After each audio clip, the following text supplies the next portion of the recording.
utamwambia, lakini vyombo vya habari vitamwambia. Yeye sio Mungu, asitaki kututisha. Hii nchi ni yetu sote, na mshahara wake tunalipa sisi wananchi. Tunaelewana vizuri?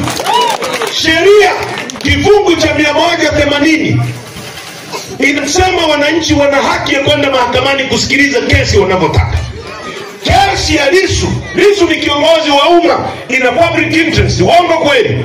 Wananchi wanataka kujua kiongozi wao mambo yake yanaendaje. Tarehe 24 Alhamisi wote tukutane Kisutu mahakamani. Tutaita vyombo vyote vya kimataifa mnavyovijua vimulike udikteta wao. Muliro akicheza tutamshtaki The Hague kwa ubabe wake na udikteta wake.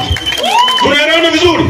Tutampeleka The Hague, tutamburusa, asitaki kututisha sisi.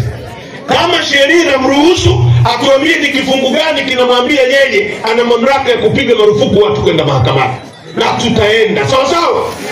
Tunaelewana vizuri? Njoo mahakamani, usifanye fujo, chukua kitambaa chako cheupe, funga hapa mkononi. Twende tukasikilize kesi ya kiongozi wetu. Tunajua ni kesi ya uongo, tutashinda hiyo kesi na tutashinda nchi hii, tutabadilisha maisha yetu kwa pamoja. Tunaelewana vizuri Temeke? Wangapi mko tayari? Nyosha mkono waone polisi. Hebu bana piga picha na huyo wewe polisi, najua usinyoshe. Nyosha kimya kimya, kufukuza kazi yako. Najua na nyinyi wengine ni peoples tu huko. Ni wenzetu wao wamepigika tu. Nyosha mkono. Haya.